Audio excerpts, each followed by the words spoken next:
Hi students, स्वागत है आप सबका। मैं Abhishek Sharma from Proving CS and we are currently doing marathon lecture series of corporate restructuring subject, जिसमें हम लोग सीआर के प्रैक्टिकल क्वेश्चन कर रहे हैं। एंड रिमेंबर स्टूडेंट्स, ये जो मैं प्रैक्टिकल क्वेश्चन आपको सिखा रहा हूँ it is applicable for both new portion as well as for old portion. And जिस भी बच्चे ने ये प्रैक्टिकल क्वेश्चन सीरीज के सारे क्वेश्चंस को समझ लिए, वो सीआर के जो भी पेपर में प्रैक्टिकल क्वेश्चन आएगा वो सॉल्व कर लेगा। And I will try my level best कि now it will be around 7 lectures होते हैं। So I will try my level best कि मैं डेली लेक्चर डाल दूं, जिससे कि आप इसको एज अर्ली एज पॉसिबल देख लें एंड कॉन्फिडेंस गेन कर लें कि अब आप सीआर के प्रैक्टिकल क्वेश्चन, जिसका वेटेज अराउंड 15 to 20 मार्क्स होता है, वो सारे क्वेश्चन आप सॉल्व कर लेंगे। My humble request to everyone, जो भी मैं क्वेश्चन यहाँ पे सिखा रहा हूँ उसको ध्यान से देखिएगा। एंड मोस्ट इंपॉर्टेंट, आप जो मैं होमवर्क देता हूं उसको जरूर सॉल्व करिएगा, सो दैट कि आपको एक कॉन्फिडेंस आए। एंड जो भी टेक्निकल क्वेश्चंस हैं ऑफ एग्जाम क्वेश्चन, वो भी हम लोग यहाँ पे सॉल्व करेंगे। So without wasting any time, let's start with question number 3। अब देखो यहाँ क्वेश्चन 3 में क्या दिया है। It basically says that XYZ Limited is considering merger with ABC Limited. XYZ Limited shares are currently traded at rupees 20. It has 250,000 shares outstanding and is earning after tax amounts to 5 lakh. ABC has 1,25,000 shares outstanding. Its current market price is rupees 10 and earning after tax is 1,25,000. Okay. Now the merger will be effected by means of stock swap. मतलब आप exchange ratio में क्या देने वाले हो, cash नहीं देने वाले हो, आप क्या देने वाले हो, शेयर्स।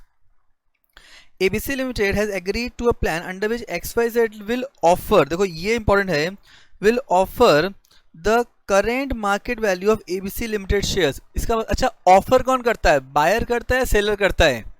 याद रखना, मैं अगर किसी कंपनी को परचेज कर रहा हूं तो I as a buyer will always offer my shares to the share holder of seller company. इसका मतलब इस क्वेश्चन में ये पार्ट इंपॉर्टेंट है, ये जानना कि who is offering the share, and the person who is offering the share is always the buyer. तो इस क्वेश्चन में जो XYZ लिमिटेड है वो बायर है एंड ABC लिमिटेड जो है वो सेलर है। क्लियर? तो सबसे पहले तो टेबल बना लेते हैं। So let's make the table. तो यहाँ पे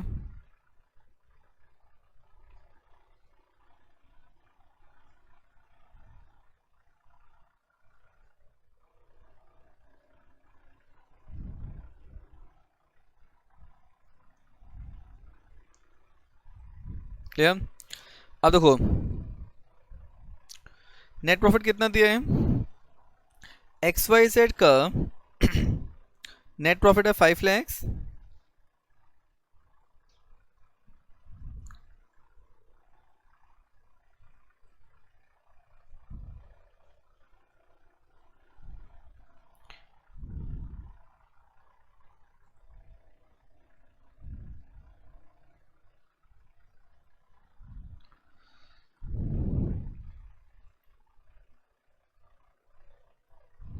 क्लियर? ये टेबल हम लोगों ने लास्ट सेशन में भी किया था। जितने ज़्यादा अभी बार ये टेबल प्रैक्टिस करेंगे you will become more perfect in that. So यहाँ पे जो जो डेटा दिया पहले वो लिख लेते हैं। तो XYZ limited merger with ABC, current market XYZ limited shares are currently traded ₹20। तो मार्केट प्राइस कितना दिया है, ₹20। It has 2,50,000 shares. तो नंबर ऑफ शेयर्स कितने हैं, 2,50,000 shares, and earning after tax is 5 lakhs. ABC have 1,25,000 shares,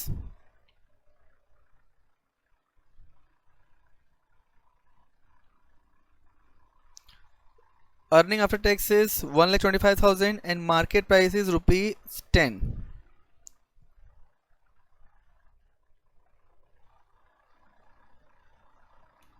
Clear? ये information दी हुई है। अब रिमेनिंग इंफॉर्मेशन हम लोग कैलकुलेट कर लेंगे। कैसे करेंगे, देखो earning per share, net profit 5 lakhs है, number of shares 2,50,000, earning per share कितना हो गया, ₹2। यहाँ पे अर्निंग पर शेयर कितना हो गया? ₹1। अच्छा, तो पी रेशो कितना हो गया? यहाँ 10 हो गया, यहाँ पे भी 10 हो गया। एंड मार्केट वैल्यूएशन कितना हो गया?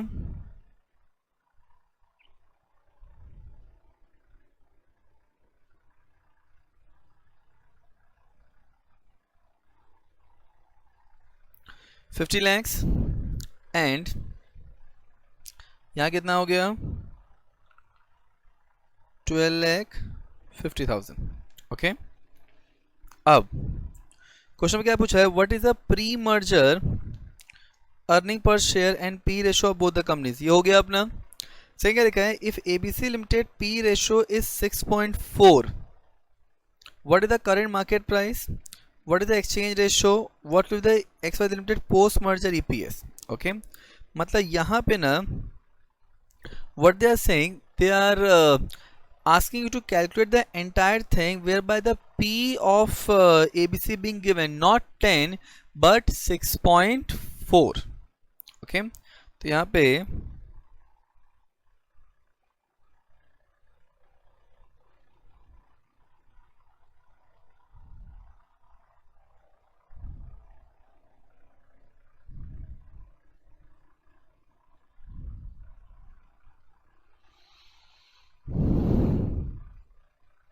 अच्छा, इंस्टेड ऑफ दैट सिर्फ इसमें तो चेंज हो रहा है, तो अपन लोग सिर्फ इसका ही चेंज करते हैं। तो यहाँ पे ABC का EPS P ratio market price. EPS कितना है? ₹1। P रेशो में what is the P they are asking for is 6.4। तो मार्केट प्राइस कितना हो गया? क्लियर? अब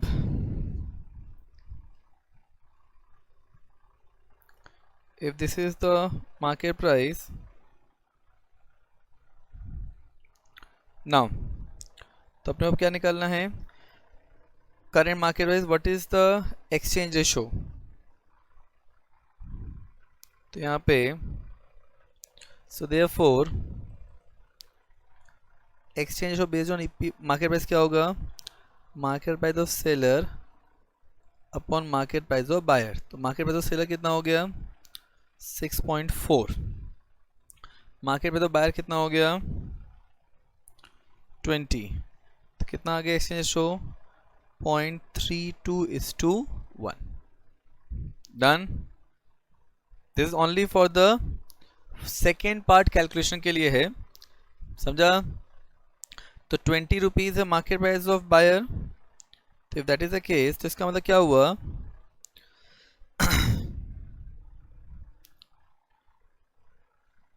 तो XYZ limited ABC limited 0.32 share 1 share, मतलब 0.32 शेयर्स दिए गए हैं जिनके पास एक शेयर था ABC लिमिटेड का। तो ABC के टोटल नंबर ऑफ शेयर्स कितने हैं? 1,25,000। तो 1,25,000 शेयर्स के अगेंस्ट में कितने शेयर्स दिए जाएंगे? मल्टीप्लाई करिए, 1,25,000 इन 2.32 कितना आ रहा है? It will come 40,000 shares to be given. Clear? अब तो यहाँ पे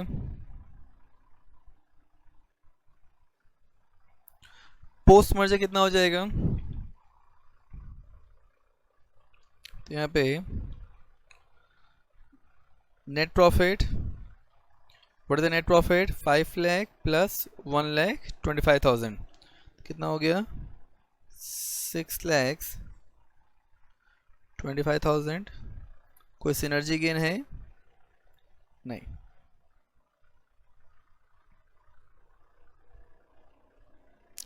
नंबर ऑफ शेयर्स कितने हो गए? पहले शेयर्स कितने थे XYZ के? 2.5 lakh shares and 40,000 shares issue किए हैं। तो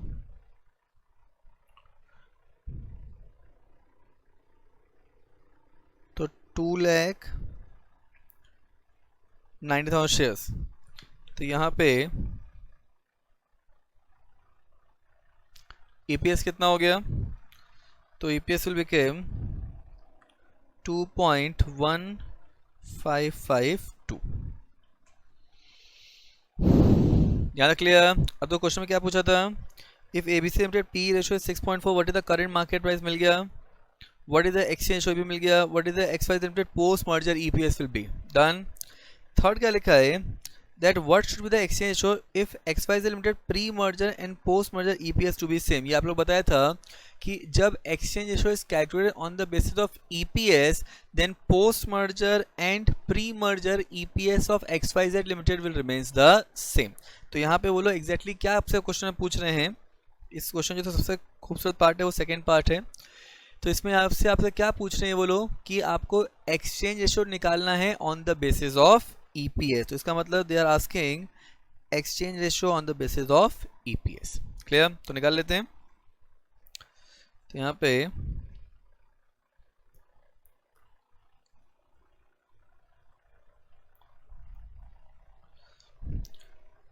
exchange ratio on the basis of EPS, तो EPS of seller upon EPS of buyer. What is the EPS of seller? 1. And what is the EPS of buyer? 2. Done. तो यहाँ पे 1/2, इसका मतलब 0.5:1। Done? पक्का? समझा? ओके। सो यहाँ पे आपका question number 3 is over, and now we'll move to question number 4. Okay students, so let's start with question number 4 now. देखो क्या लिखा है? Reliable Industries Limited is considering a takeover of Sunflower Industries Limited. The particulars of the two companies are given below. इसमें क्या लिखा है? Earning after tax दिया है, इक्विटी शेयर्स दिया है, अर्निंग पर शेयर दिया है, पी रेशियो दिया है, मतलब 4 इन्फॉर्मेशन दे दिया है। अपने total if you remember the table उसमें 6 इन्फॉर्मेशन होती है। क्लियर? तो 6 इन्फॉर्मेशन हैं। क्या पूछा है? You are required what is the market value of each company before merger. देखो बिफोर मर्जर पूछा है। क्लियर? सेकंड क्या लिखा है? Due to synergy effect the management of RIL estimate that the earning will increase by 20%। देखो earning will increase by 20%, तो ये क्या है? This is nothing but synergy gain. Okay, what is the new post merger EPS and price per share? मतलब ये post merger पूछ रहे हैं। Will the shareholder be better off or worse off? देखो यहाँ पे क्या पूछ रहा है? Shareholder be better off or worse off than before the merger in terms of market price। मतलब अपने को एक्रीशन डायल्यूशन किस पे निकालना है? मार्केट प्राइस पे। क्लियर? अब देखो क्या यहाँ पे एक्सचेंज रेशियो दिया है? नहीं। तो याद रखना अगर क्वेश्चन में एक्सचेंज रेशो का कैलकुलेशन नहीं दिया होगा कि एक्सचेंज रेशो किस बेसिस पे कैलकुलेट होगा, then always remember that exchange ratio will be calculated on the basis of market price. तो इस क्वेश्चन में देखो यही एक इंपॉर्टेंट पार्ट था इस क्वेश्चन में, दैट यहाँ पे अपने को एक नोट लिखना है। But before we proceed for the note, यहाँ पे अपने को नोट लिखना है, बट पहले हम लोग टेबल बना लेते हैं। that table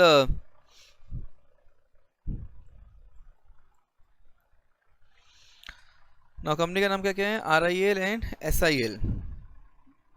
RIL SIL। ना यहाँ पे RIL is buyer and SIL is seller. अब सबसे पहले अपने टेबल में पता है क्या क्या आता है? Net profit, number of shares, EPS, P ratio, market price, number of shares and market valuation।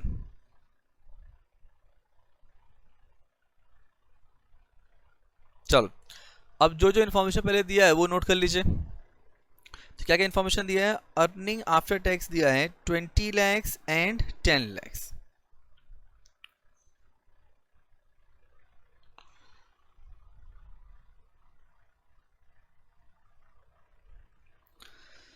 Second, number of shares दिया है, equity shares 10 lakhs and 10 lakhs.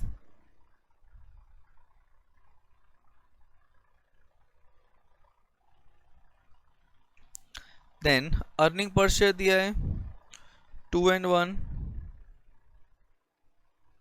अच्छा, अगर नंबर ऑफ शेयर्स दिया है तो यहाँ पे भी वही आ जाएगा 10 लैक्स एंड 10 लैक्स। देन और क्या इन्फॉर्मेशन दिया है? They have given P ratio 10 and 5। अब देखो, इतनी सारी इन्फॉर्मेशन दे दिया है, मतलब अपने को कैलकुलेट क्या करना है? We have to calculate only market price. And what will be the market price per share? 20 and market price कितना हो गया? 5। एंड यहाँ पे मार्केट वैल्यूएशन कितना हो जाएगा? It will B 200 lakhs.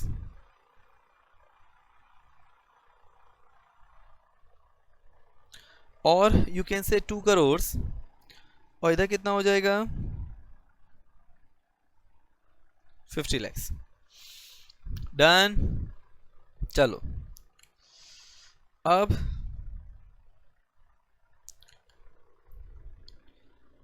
Exchange ratio कितना आ जाएगा?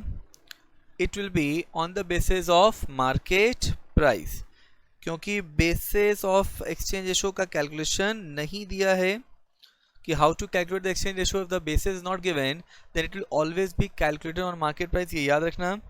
तो फॉर्मूला क्या है कि market price of seller upon market price of buyer. अब मार्केट प्राइस ऑफ सेलर कितना है? It is 5। Market price of buyer कितना है? 20। तो इसका मतलब एक्सचेंज रेशो कितना हो गया? 0.25:1। डन। अब यहां पे एक नोट लिखो, वेरी इंपॉर्टेंट पार्ट है इसको, इस चैप्टर का, इस क्वेश्चन का। This is the unique part that you have to remember. Note लिखिए, since exchange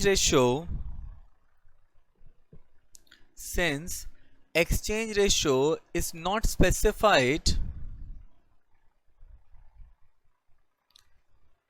and therefore it shall be on the basis of market price, and therefore it shall be on the basis of market price.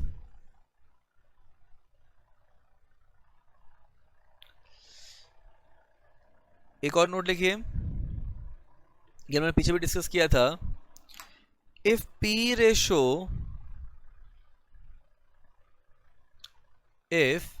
P ratio not given for post merger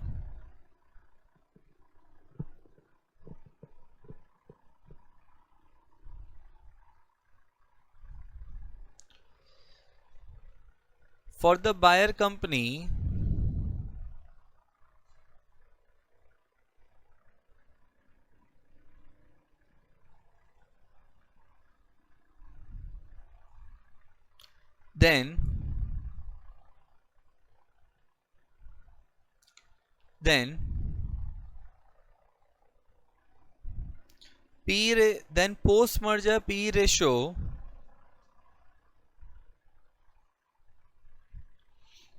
then post merger P ratio shall be same. Okay मतलब जो P ratio buyer का pre merger था वही post merger में भी consider करेंगे। मतलब यहाँ पे पोस्ट मर्जर के बाद भी P रेशो कितना लिया जाएगा? 10 ओनली। ना अब तो अपने क्या लिखा है कि what is the market value of each company before merger. तो बिफोर मर्जर वैल्यू आ गया 200 लैक्स, मतलब 2 करोड़ एंड 50 लैक्स। सेकेंड क्या लिखा है? Due to synergy effect you have to calculate new post merger EPS and price per share. Now let's see this thing कैसे किया जाएगा. Note दोनों लिख लिया हम लोगों ने. चलो अब तो यहाँ पे क्या लिखा है, व्हाट इज एक्सचेंज रेशो 0.25:1. तो इसका मतलब RIL and SIL, these are the name of the companies. Now see, तो यहाँ पे 0.25 शेयर्स SIL के एक शेयर हमें दिया जाएगा. तो SIL के टोटल नंबर ऑफ शेयर्स कितने हैं, 10 lakhs.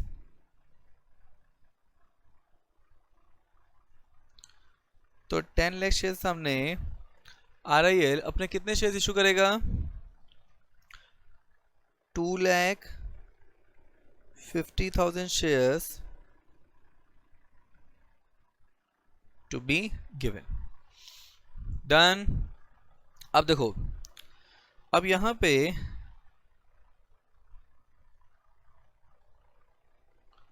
पोस्ट में कैलकुलेशन करना है. तो प्रॉफिट कितना है, what will be the net profit. Now see this thing, merger से पहले प्रॉफिट कितना था, 20 lakhs प्लस 10 lakhs. ठीक है, क्वेश्चन में क्या लिखा है कि ड्यू टू सिनर्जी इफेक्ट. अच्छा, सिनर्जी का इफेक्ट कब होगा, मर्जर होने से पहले या मर्जर होने के बाद में, टिल ऑलवेज मर्जर होने के बाद में. इसका मतलब due to synergy effect the management of RIL estimate that earning will increase by 20%. अब देखो ये बहुत इंपॉर्टेंट पार्ट है, इसको ध्यान से समझना. पोस्ट मर्जर प्रॉफिट कितना होगा, इट विल बी, पहले प्रॉफिट कितना था 20 lakhs. RIL का मर्जर से पहले प्रॉफिट कितना था 20 lakhs. SIL का प्रॉफिट कितना था 10 lakhs प्लस मर्जर की वजह से जो कंबाइंड प्रॉफिट है, जो सिनर्जी है, उसके से प्रॉफिट 20% इंक्रीज होने वाला है. इसका मतलब 20% of what, 20% of 30 lakhs. This is the most important part कि मर्जर की वजह से पोस्ट मर्जर प्रॉफिट कितना हो जाएगा,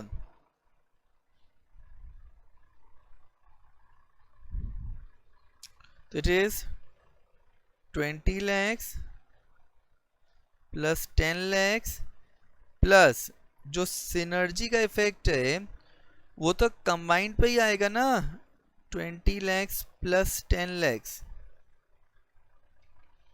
इसका मतलब पोस्ट मर्जर के बाद का प्रॉफिट कितना है, it is 36 lakhs. This is very important. जब भी आप सिनर्जी प्रॉफिट की बात करते हो वो हमेशा कंबाइंड प्रॉफिट की बात हो रही है. क्लियर. तो देखो, तो यहां पे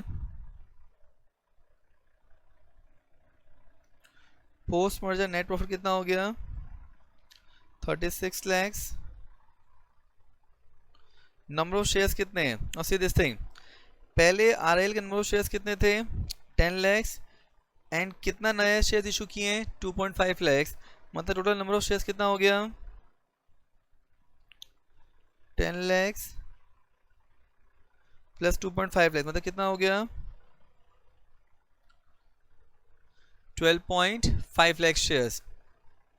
तो मेरा अर्निंग पर शेयर कितना आ जाएगा, EPS कितना आ जाएगा 2.88. क्लियर. वो आगे जाएगा 2.88 पे लेते हैं तो भी चलेगा. अब पी रेशो कितना लेंगे, क्या क्वेश्चन में पी रेशो दिया है, नहीं. तो अगर क्वेश्चन में पी रेशो नहीं दिया है तो what note we have written कि अगर पोस्ट मर्जर पी नहीं दिया है तो वो कितना लिया जाएगा, same as pre merger P. तो RIL का प्री मर्जर पी कितना था 10, तो पोस्ट मर्जर कितना ले लेंगे हम 10 ही लेंगे. तो इसका मतलब मार्केट प्राइस कितना हो गया 28.8. क्लियर. अच्छा, नंबर ऑफ शेयर्स कितने हैं, इट इज 12.5 लाख शेयर्स तो मार्केट वैल्यूएशन कितना आ जाएगा, कितना आएगा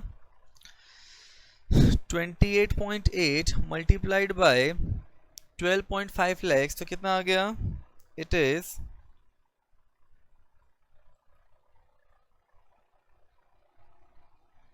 3,60,00,000। डन। अब देखो, तो अपने लोगों ने क्या निकाल लिया, we have calculated post merger EPS and price per share. अच्छा, मार्केट वैल्यू बेकार में निकाल लिया, पर ठीक है, दैट इज ओके, अपने को चीज समझ में आ गई। अब थर्ड पार्ट निकालते हैं,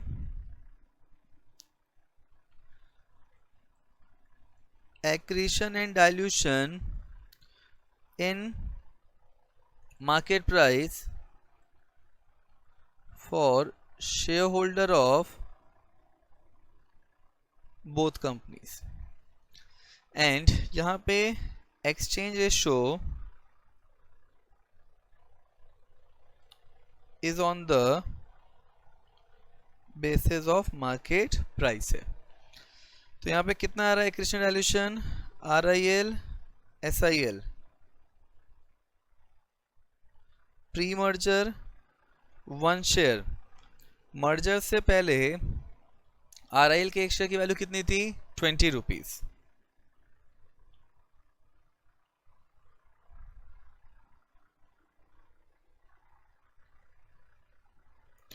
एंड मर्जर के बाद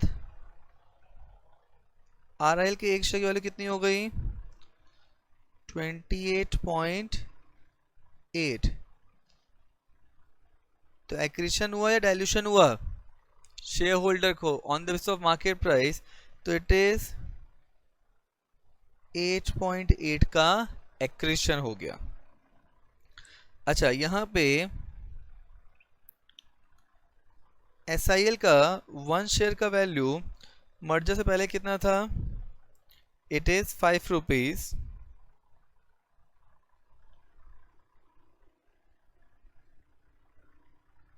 अच्छा अभी एक्सचेंज इशू कितना था, उसके एक शेयर्स के सामने कितने शेयर इशू किए गए थे, 0.25, तो यहाँ पे 0.25 शेयर्स और प्राइस कितना हो गया है, 28.8, कितना हो गया ना, तो 0.25 28.8 से मल्टीप्लाई करिए, कितना आया, हाउ मच, से आप लोग भी साथ में कैलकुलेट करिए, तो इट इज 7.2, पहले कितना था 5, अब कितना हो गया 7.2, मतलब एक्रीशन हुआ कि डाइल्यूशन हुआ, तो 2.2 का एक्रीशन। डन, पक्का समझा, हो गया। So with this question 4 is over. Now we are moving towards question 5। तो देखो क्वेश्चन 4 में दो चीजें सीखी हम लोगों ने, एक, अगर एक्सचेंज रेशियो का बेसिस नहीं दिया है तो it is always on the basis of market price. Second, अगर पी रेशियो पोस्ट मर्जर का नहीं दिया है तो it is always same as pre merger का जो पी था। ओके, चलो क्वेश्चन 5 पे आते हैं।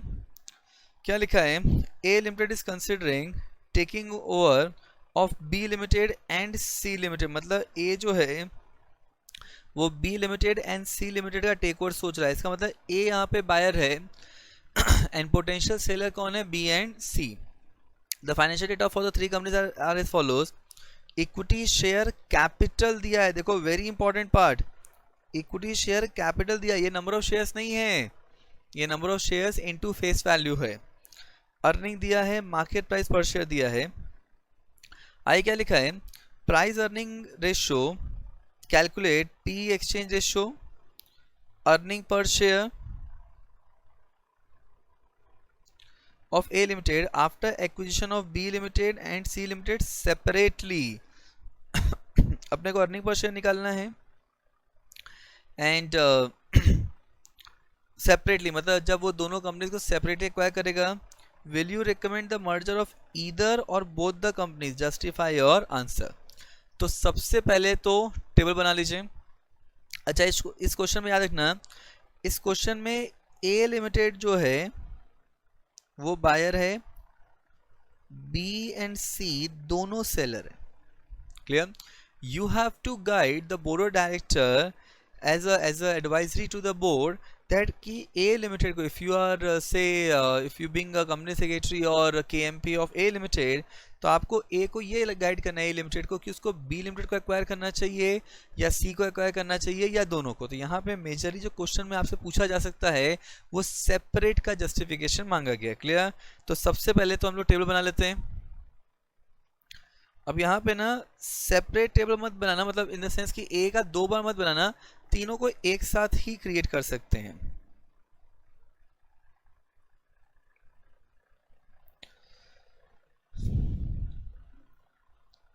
A limited, B limited and C limited.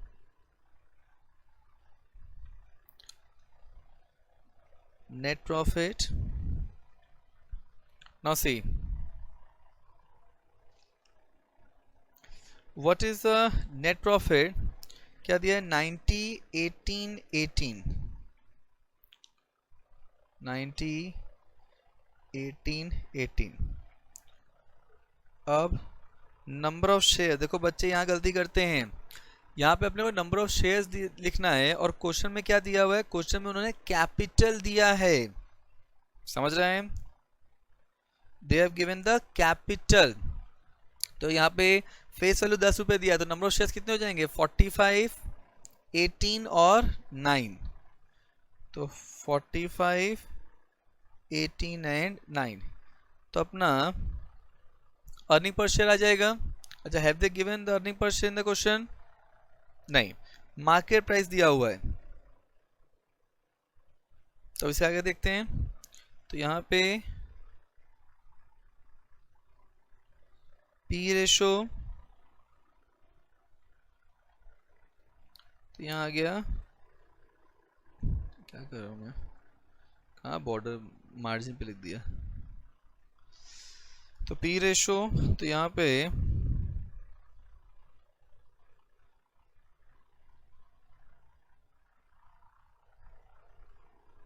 ये मार्केट प्राइस आ गया, तो नंबर ऑफ शेयर से मार्केट वैल्यूएशन आ गया।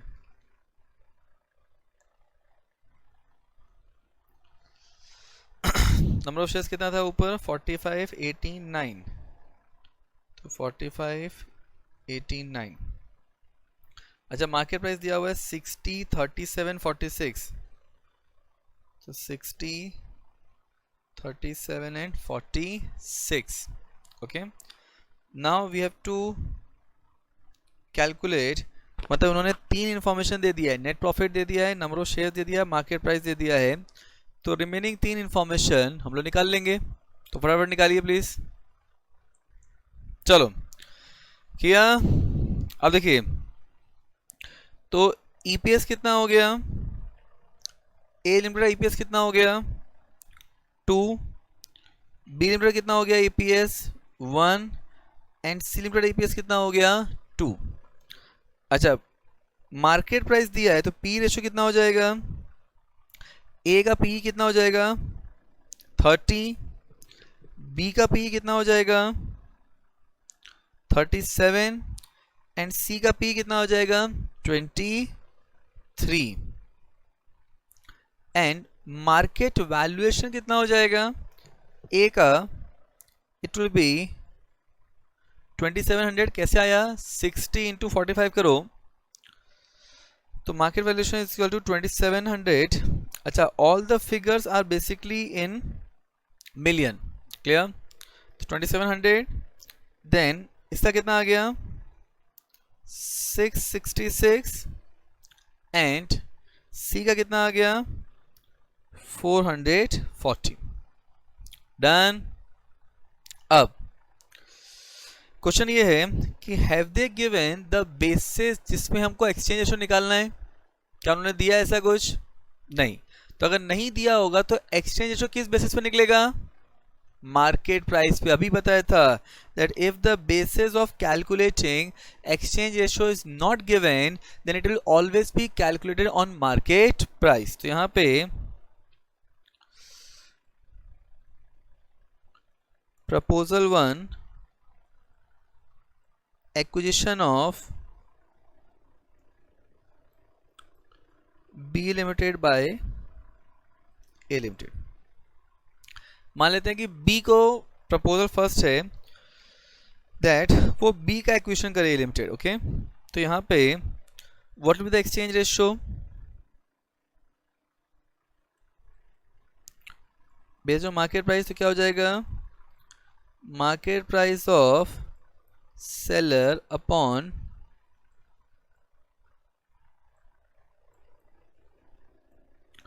Market price of buyer and who is the seller? यहाँ पे बी लिमिटेड। मार्केट प्राइस कितना हो जाएगा? 37 एंड बायर का मार्केट प्राइस कितना है? 60। तो what is the exchange ratio? It is 37 by 60, मतलब कितना आ गया? 0.6166:1। क्लियर? डिवाइड करो, 37 को 60 से डिवाइड करिए प्लीज। हो गया? अब देखो, तो इफ तो we can take for the sake of generally 4 digit में ही रखना, इट इज ऑलवेज एडवाइजेबल। तो यहाँ पे what is being said that A limited and B limited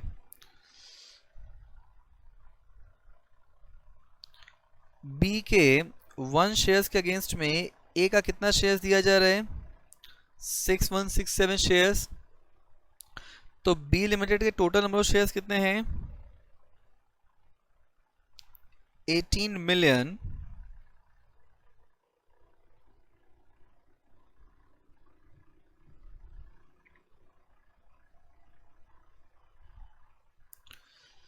shares against में कितना शेयर्स दिया जाएगा ए का? सो मल्टीप्लाई 18 मिलियन बाय 0.6167 से मल्टीप्लाई करिए, कितना आ रहा है? It will B 11.1। So 11.10 million shares. Clear? Multiply 18 million bye with 6.6167 से मल्टीप्लाई करिए। Now you may take the exact number also, but that is absolutely fine. तो कितना आ रहा है? 11.1 million shares to be given. Clear? अब देखो, अब यहाँ पे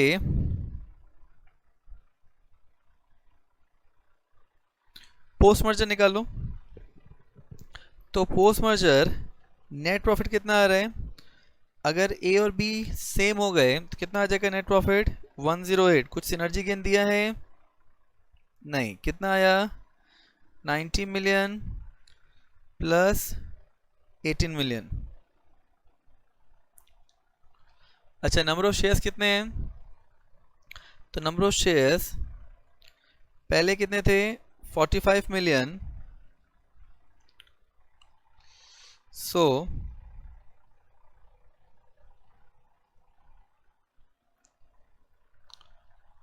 plus 11.1 million कितना आ गया? 56.1 million। तो EPS कितना हो गया? EPS is 1.93। ये समझा?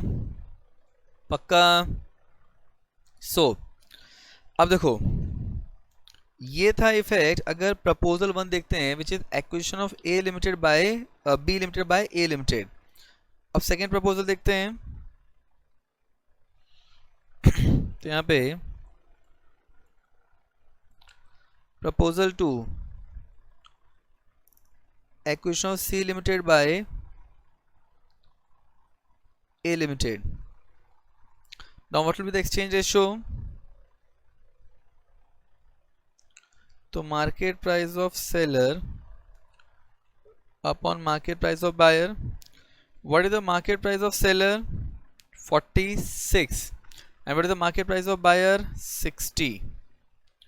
So 46 divided by 60 कितना आ रहा है? It will come, divide करिए. So how much it is coming? 0.7667 is to 1. इसका मतलब क्या हुआ? It means that A Limited and C Limited, तो 0.76667 shares being issued against 1 share of C Limited. तो C के total number of shares कितने हैं? It is number of shares कितने हैं C के? 9 million. तो 9 million shares हमने कितना shares दिया जाएगा?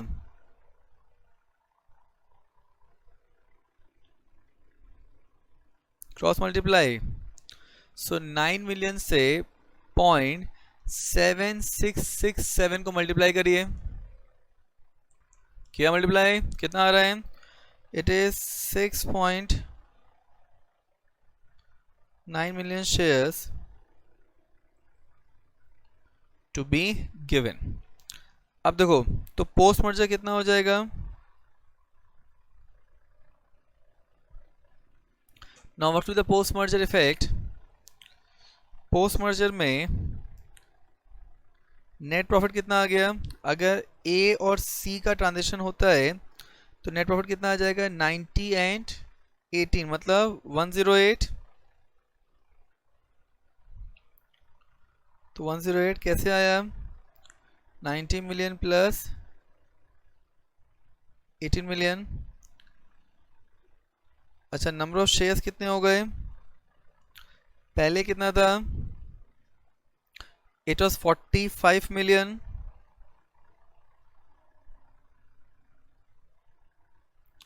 प्लस और कितने शेयर्स इशू किए गए हैं? 6.9 मिलियन शेयर इशू किए गए हैं. इसका मतलब 51.9 मिलियन. सो यहाँ पे EPS कितना हो गया?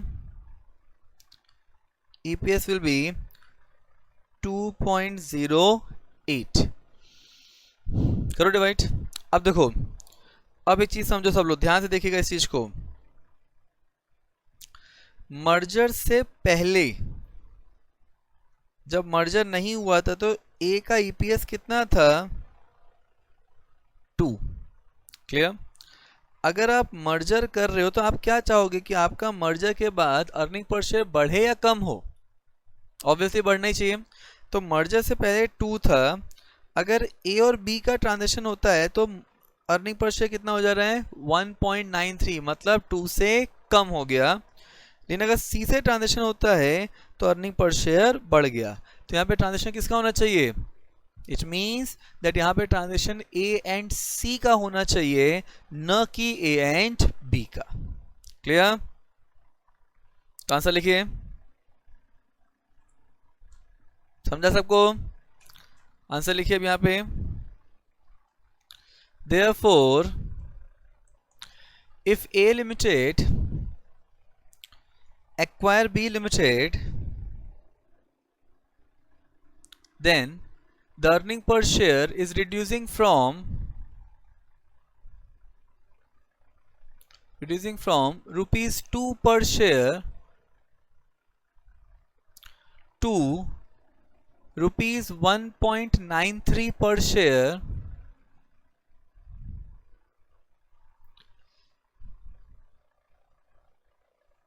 and therefore there is a decrease of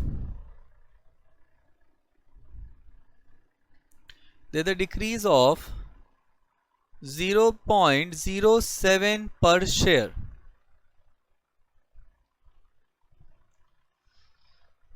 paragraph change करो. देखो, if A Limited acquires C Limited,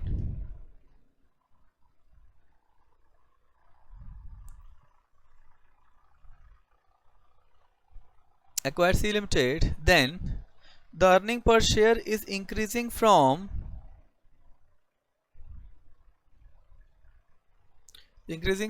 rupees 2 per share to rupees 2.08 per share,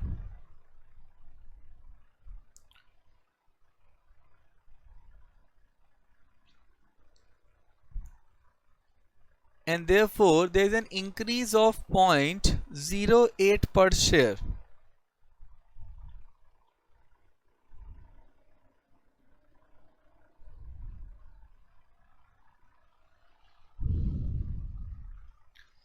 And therefore A Limited should acquire C Limited and not B Limited.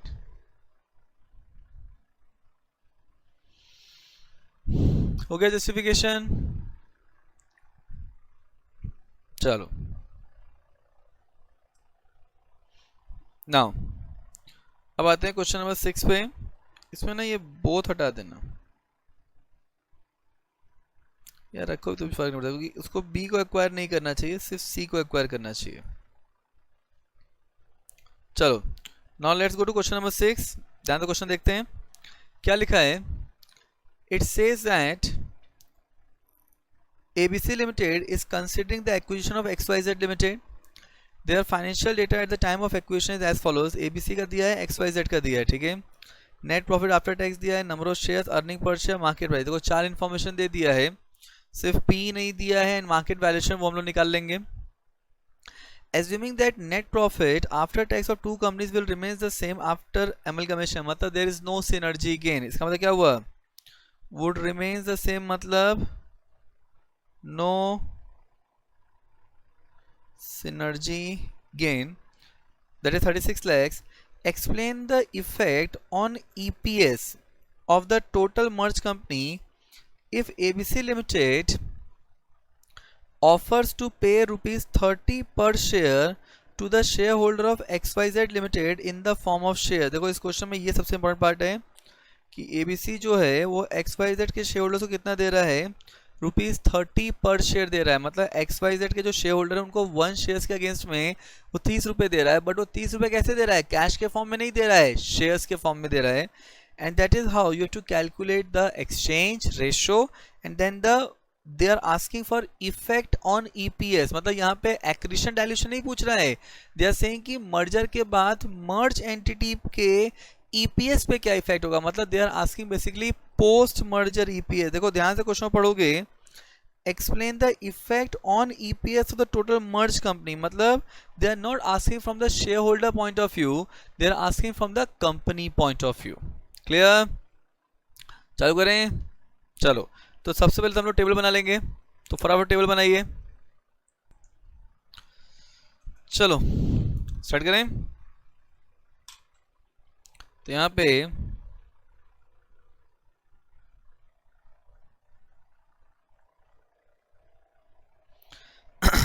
make the table first ABC and XYZ Limited.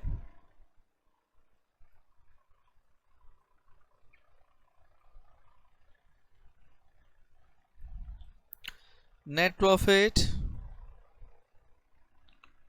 number of shares, then EPS, P ratio, market price, number of shares, market valuation. Clear? अब देखिए यहाँ पे net profit दिया हुआ है 30 lakhs and 6 lakhs. 30 lakhs 6 lakhs. Number of shares दिए हैं 6 lakhs and 2.5 lakhs.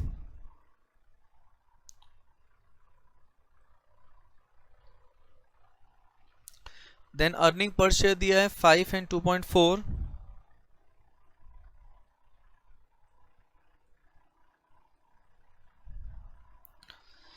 Then market price दिया है 75 एंड 24.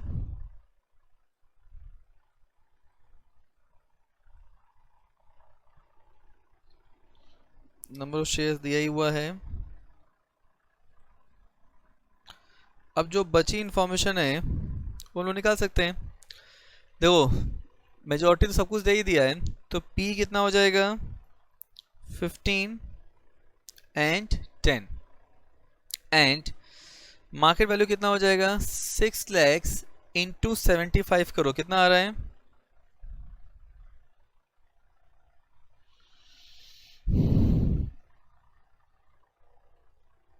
450 लैक्स। डन। एंड इधर कितना आ रहा है 60 lakhs. 24 into 2.5 lakhs into 24। Clear. अब देखो यहाँ पे ये टेबल तो बन गया। अब उसमें क्या लिखा है, ए लिमिटेड ऑफर्स टू पे 30 rupees per share to the share holder of XYZ limited in the form of shares. Okay,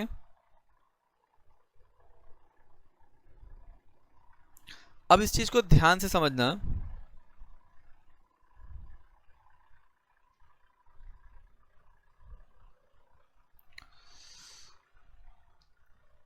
now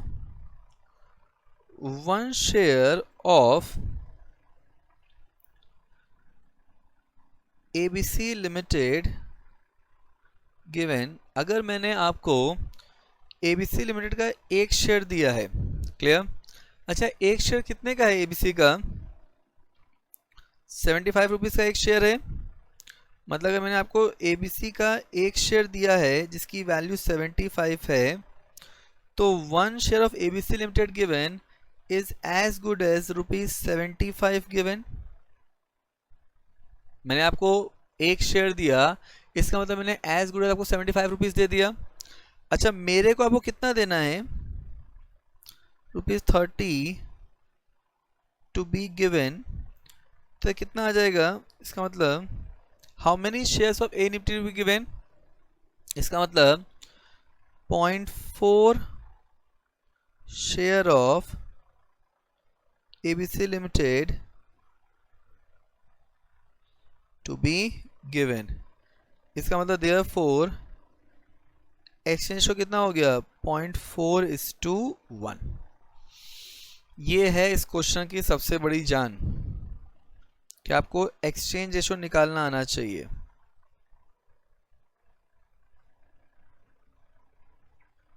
क्या दिया है वन शेयर, ध्यान समझो वापस। मैंने आपको ABC का एक शेयर दिया, मतलब एज गुड एज मैंने 75 रुपीज दे दिया। तो अगर मेरे को आपको 30 रुपीज देना है तो शेयर्स में कितना देना पड़ेगा, एक शेयर देना पड़ेगा। नहीं, एक शेयर दिया तो 75 दे दिया ना, तो वो कितना देना पड़ेगा, इट इज 0.4 शेयर्स। तो what is exchange ratio, it is nothing but 0.4:1। तो अब यहाँ पे हम लोग क्या करेंगे, तो यहाँ पे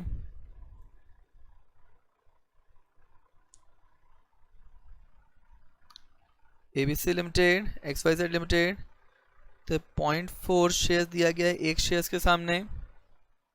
तो XYZ के टोटल शेयर्स कितने हैं 2.5 lakh shares.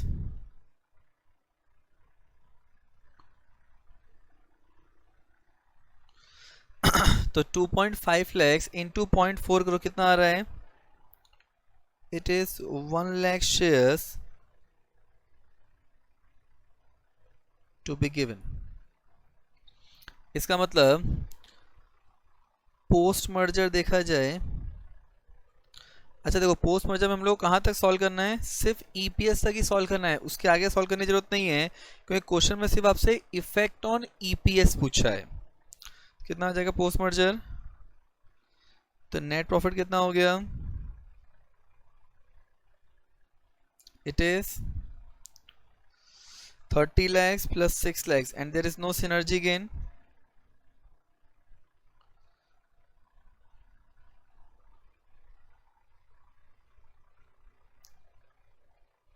Clear. Number of shares कितने हो जाएंगे 6 lakhs plus 1 lakh shares issue किए गए हैं,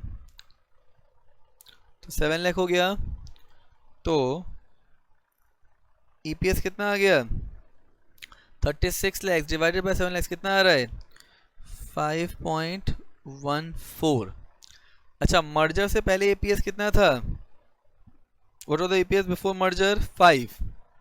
मर्जर के बाद ईपीएस कितना हो गया? 5.14। इसका मतलब ईपीएस में इंक्रीज हो रहा है। तो यहाँ पे आंसर लिखो देयर, आंसर लिखिए there four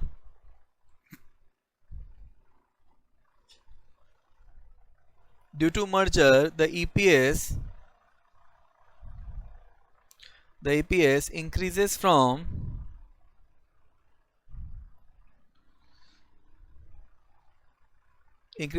rupees 5 per share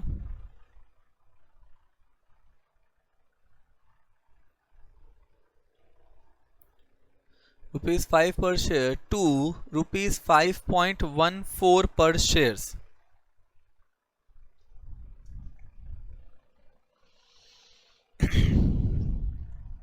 हो गया? And therefore there is an increase in EPS, therefore there is an increase in EPS by 0.14 per share। Done? पक्का? चलिए नेक्स्ट क्वेश्चन पे आते हैं। अब देखो, गो टू क्वेश्चन नंबर 7। क्या लिखा है? X Limited wants to take over Y Limited and the financial data of both are as follows: preference capital, equity capital, share premium, profit and loss account, debenture, total दिया हुआ है, fix asset current asset दिया है, total profit after tax and preferred dividend, market price. Okay, ना क्या लिखा है? What should be the share exchange ratio to be offered to the shareholder of Y Limited based on NAV, EPS and market price, which should be preferred from the point of view of X Limited। मतलब अपने को तीनों के हिसाब से EPS निकालना पड़ेगा, exchange ratio निकालना पड़ेगा। क्लियर? तो सबसे पहले तो आप लोग टेबल बना लीजिए, क्योंकि टेबल के बेसिस पे EPS का exchange ratio and exchange ratio based on market price दोनों निकल जाएगा। then we'll calculate in this question for the first time that NAV computation कैसे करते हैं। clear? make the table fast, जल्दी टेबल बनाइए। चलिए चालू करते हैं।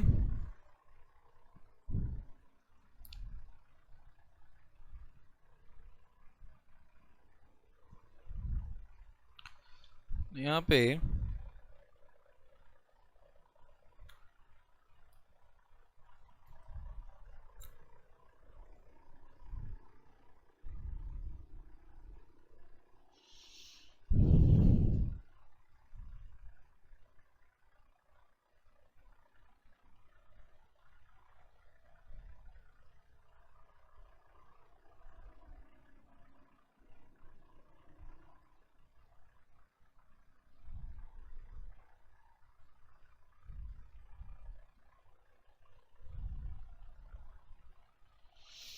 अब देखो, नेट प्रॉफिट कितना है? Profit after tax and preference dividend, मतलब टैक्स एंड प्रेफरेंस डिविडेंड के बाद का प्रॉफिट दिया है। कितना दिया है? 24,000, 15,000।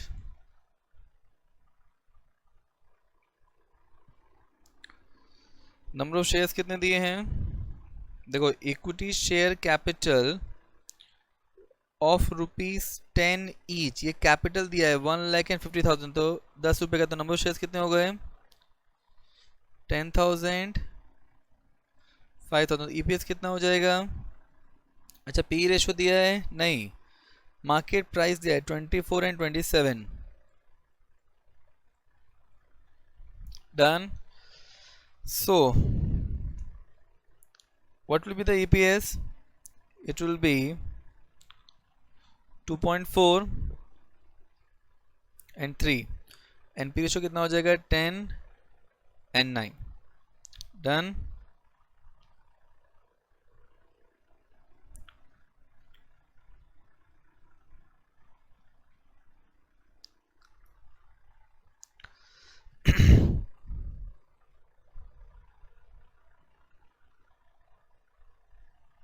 मार्केट वैल्यू कितना हो जाएगा,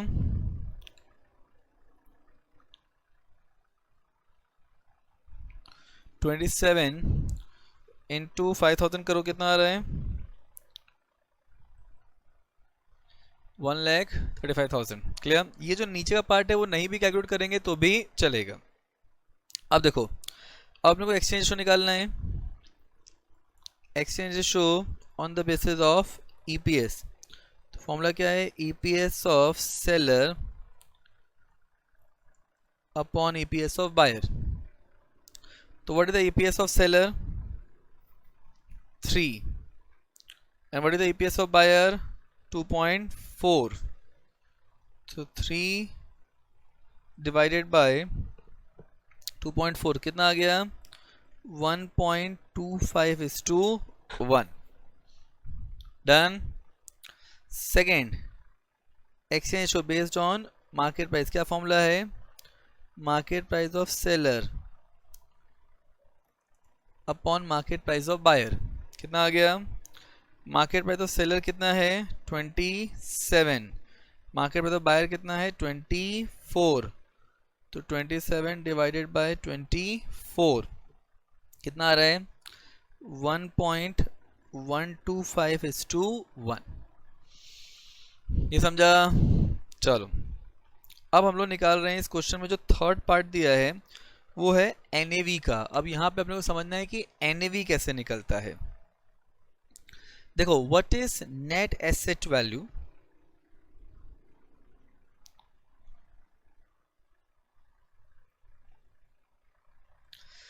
तो यहाँ पे अपना क्या क्या दिया हुआ है, they have given equity capital, preference shares. तो asset minus liability is nothing but NAV. तो यहाँ पे एनएवी का मतलब होता है it is nothing but asset minus liability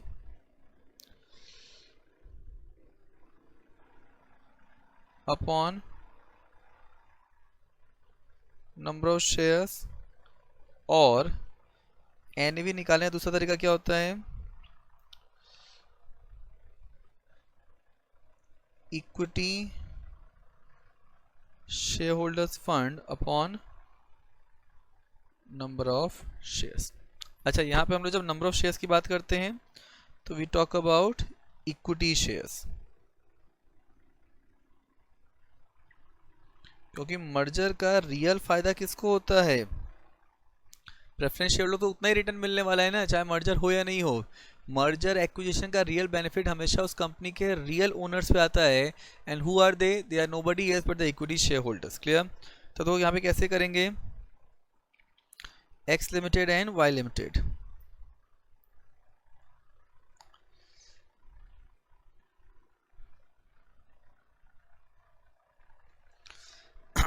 पहले एसेट देखते हैं, fix asset, current asset.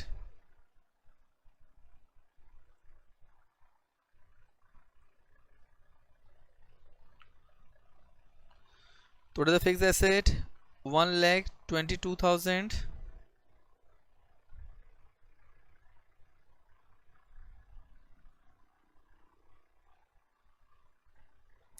and 51,000. Current asset 35,000, 26,000.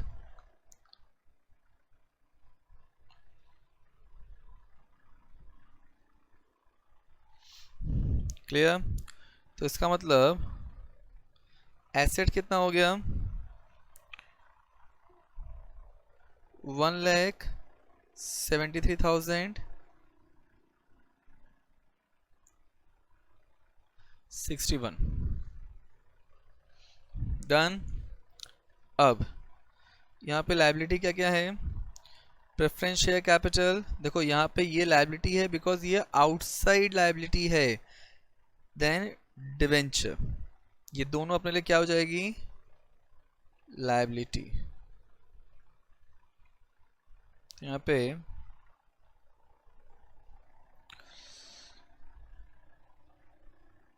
Preference share capital,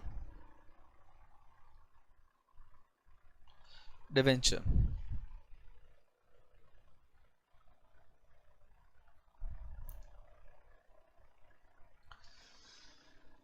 कितना है 20,000 नील एंड डिवेंचर्स कितना है 15,000 5,000।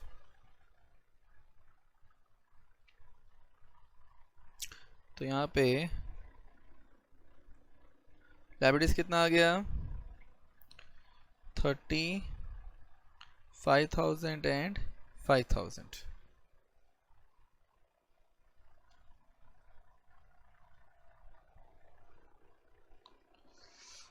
तो therefore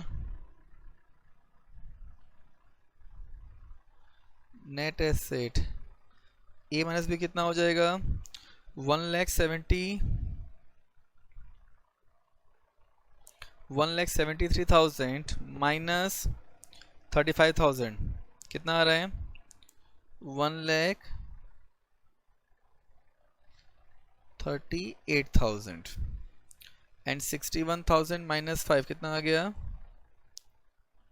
56,000।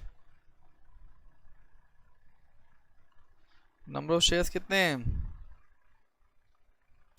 What the number of shares 10,000 5,000 because capital दिया हुआ है 10,000 एंड 5,000। तो NAV कितना हो जाएगा 13.8 and 11.2। so therefore exchange ratio based on NAV कितना हो गया NAV of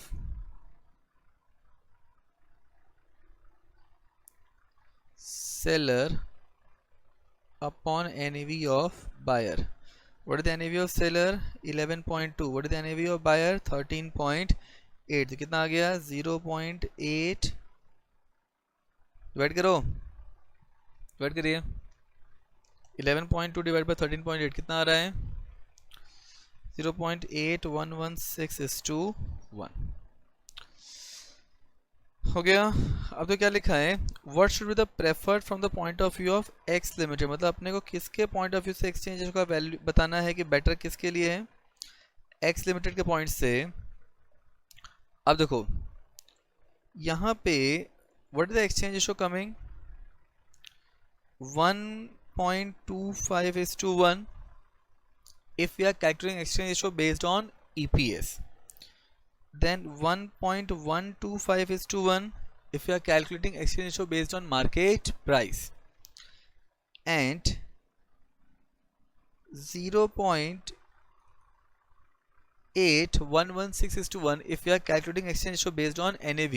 तो इसका मतलब which is the better option, it is always NAV, क्योंकि वहां पे आपको एक शेयर के सामने कम देना पड़ रहा है। आपके buyer point of view better क्या होगा जिसमें ज्यादा देना पड़े या कम देना पड़े कम देना पड़े।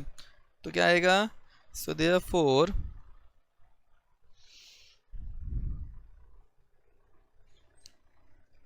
X Limited will prefer exchange ratio based on NAV। Done पक्का चलो हो गया। तो अब आप लोग ये जो क्वेश्चन है क्वेश्चन नंबर 2007 में आया है 5A, this is your homework, और अब आप ये क्वेश्चन आराम से सॉल्व कर सकते हैं। डन। तो इस लेक्चर को ध्यान से समझने के लिए thank you so much, and now will come to the third lecture very soon. Okay, thank you.